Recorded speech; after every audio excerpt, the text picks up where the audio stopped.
First of all, I wanted to thank Olga Mayoral-Wilson for inviting me, and DD Hatcher, for inviting me back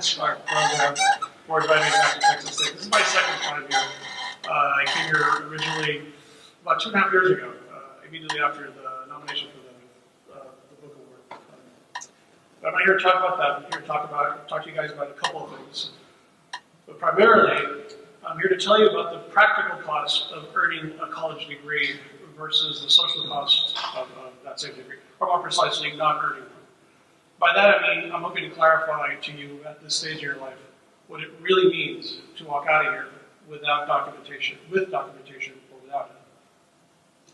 You guys have grown up at a time where you've been expected to move on to college after high school. There's never been an option or a choice not to for you. It was decided for you by others. I'm sure you've heard repeatedly that education is the most important thing, college is the only way to go, don't be like us, look at how hard we've had it for your parents probably. You've heard all this so often that it's probably just annoying to you anymore. But it's one of the strange characteristics of known truths, that the more they're repeated, the less of an impression they seem to make. But this is not one of those empty truths. This is cultural and historical fact. Your odds of improving both your lives and the lives of the people who love you fairly relies on you getting through the next 4 to 6 years and walking away with a degree.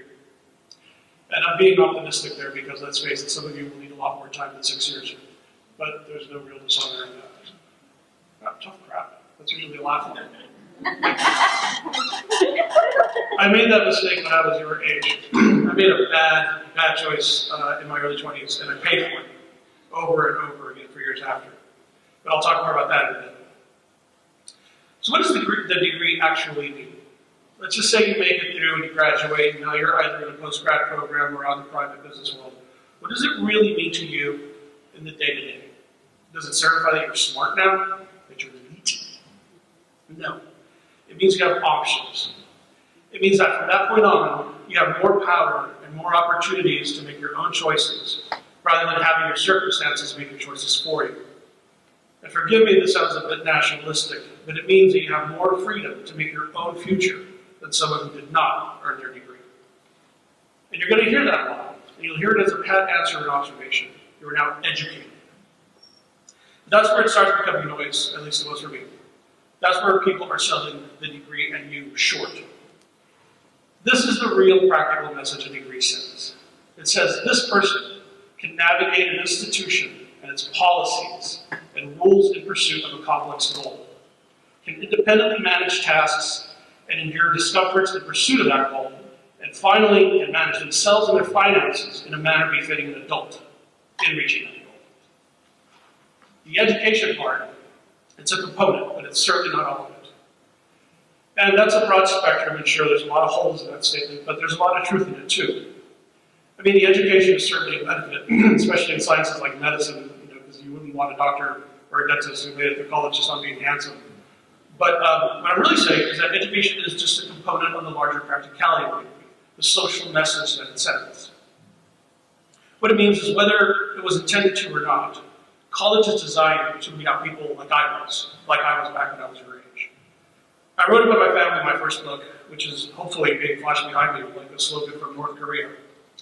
And you're going to buy that book. Jesus, tough crowd.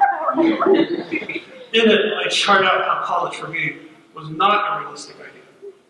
I say this because I came from a large Mexican Catholic family, and I had 3 older sisters who were lucky and smart enough to listen and learn from the people who took an interest in their futures and their schooling.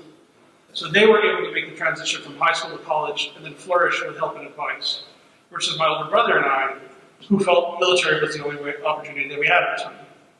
Anyway, it's a pretty good book. You should read it. We're making it into an HBO series. Never mind.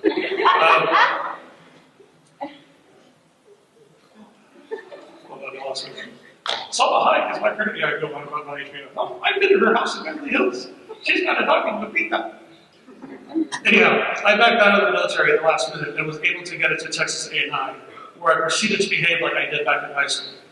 Which is to say, not going to class, not doing my homework, not doing what I didn't feel like doing, and just trying to scrape by on the bare minimum and charm like I did in high school.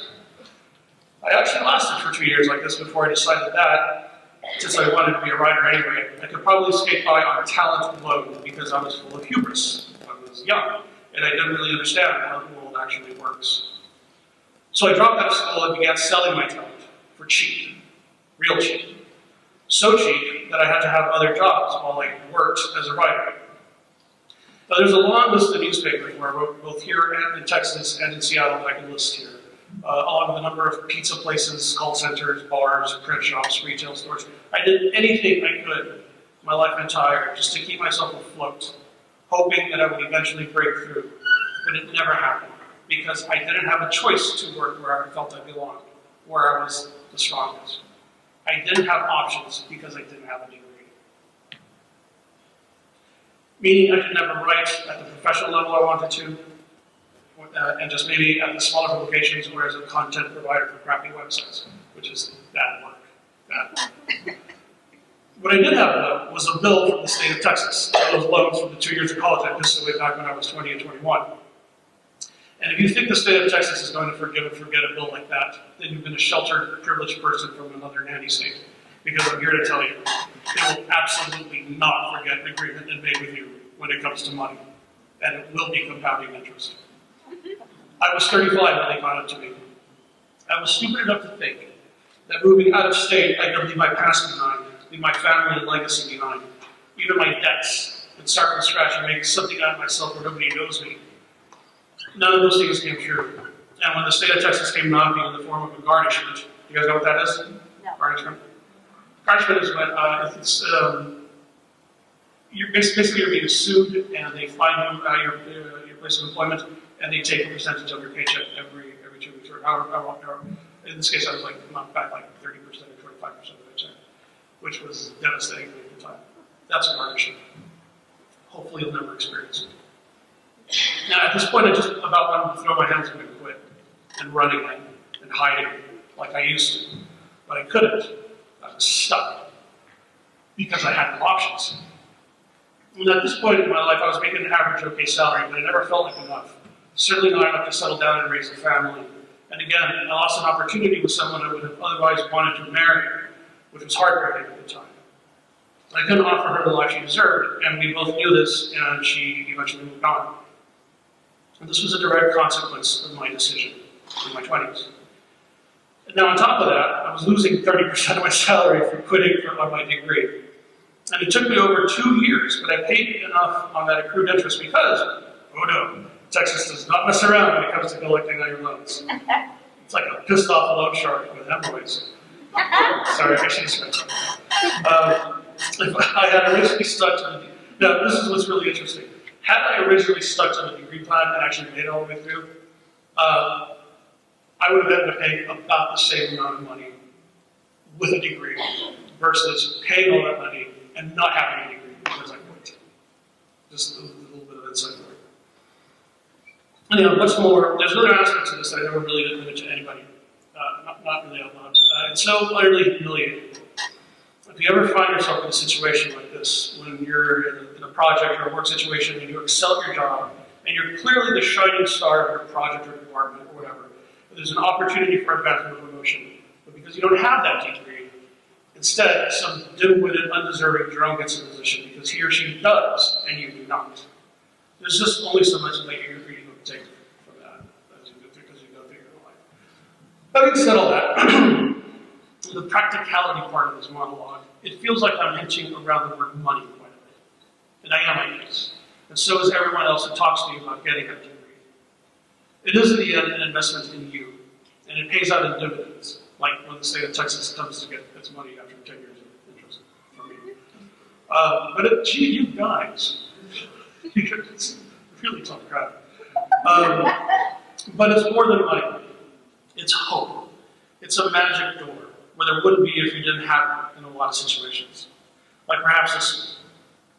You'll find somebody here at this school or maybe another school. Or maybe it's your high school sweetheart and he or she follows you to school. And it's you and them against the world and you decide to get married, and either you finish your degree and start a family. And then suddenly the person you thought you married isn't the person you're with any longer. But now you're stuck. You don't have any options because you don't have a degree, or neither does he or she. As time goes by, the situation gets toxic and it starts to affect everyone at the point of crisis. Sounds pretty dramatic, right? That happened to my mother. She stuck it out in a marriage and brought it through, and then she stayed in it while hurting all us kids because neither she or he or my dad had any options. She went back to school, and when no one was looking, and it took her about 12 years, but she eventually graduated, and she finalized her divorce with my dad and moved out on her own and started her life again. And it was in this life that she's really prospered. She's become the mother I think she always wanted she to be. And ironically, it was also the best thing that ever happened to my dad, too, because losing her made him change his life around as well, and now he's the father we never had growing up. That's kind of what the power of a degree can do. That's hope. You guys see the overlap there? How getting her degree helped him, too? Hey, wake up. You too. I'm looking at you. Anyway, this leads me nicely to the social aspect of the degree, which I'm going to do quickly. Has anybody here heard of John Locke? Yes. Wow, fantastic. Nobody ever responds to that one. Thank you. He's an English social philosopher. You've actually been watching this theory now for about 10 years. You guys watch The Walking Dead? Yes. Deadwood? Nobody watches Deadwood? No. That's my favorite show. Lost. In fact, just for that, I'm not going to tell you the really cool story about it. Lost. Just about any zombie movie or series you can think of that has the end of the world and then, oh look, there's only survivors, is a template for John Locke's social contract. And it's a social contract that fairly makes it an imperative on you that you get through this next part of your life. Briefly, the social contract presents the idea that people who would normally be at odds as individuals are actually stronger together as a unit. Community is more important than the individual, but the community is comprised of individuals, and therein implies the contradiction. This actually goes back to Paul's email to the Corinthians, if you don't mind me getting a little biblical. But since it's Texas, I think it'll be okay. 1 Corinthians 12, where he basically lays down the foundation of social engineering, making it clear that every individual depends, whether they like it or not, on the health and welfare of every other individual in the society. If the foot shall say, because I'm not the hand, I'm not of the body, is it therefore not of the body? I don't know if you guys are familiar with this. But the ear shall say, because I'm not the eye, he goes on, naming every part of the body oddly, but it's basically describing a village and every component of every person who lives there together. The point, obviously, is that the composition of society is made up of self-serving individuals, but by enriching and nourishing yourself, your own personal possibilities, you're advancing and benefiting not only yourself, but your loved ones and your colleagues, and the people you see around you buying coffee and serving your lunch. You are the ear of the eye of the heart and the body of the fabric of your village. You need the other person to just cut you off in traffic because he might know something that you don't. And even if he's a bad driver, there's room for him here too. It's like he needs you and your family needs you. This is not just about you and your degree. It's about them too. In the end, you're a fundamental part of the fabric of your surroundings. And you can't escape that. What you do for you do for it. And learn this from somebody who ran away often, and always tried to reinvent himself into someone different. You cannot run away from who you are, or where you come from. Even I, in the end, managed to turn around and redeem myself to the very fabric that I owed, that I thought I shed 20 years previously. That's how powerful that tethering is. It's impossible to break. So in a few years, when you're getting up on stage and wearing those robes and stupid hats, it's not going to be about you at the end. In the end it is. In the end it is. It's cognitive dissonance. It's ability to hold two contradicting thoughts in your mind at once. That I think is particular to humans and what makes us more interested in enriching your own personal life. That by enriching your own personal life, you enrich the lives of the others around you. That's your social responsibility, is to give yourself this hope and keep your options open. And after that, that's on you. Now, buy my book and enrich my life.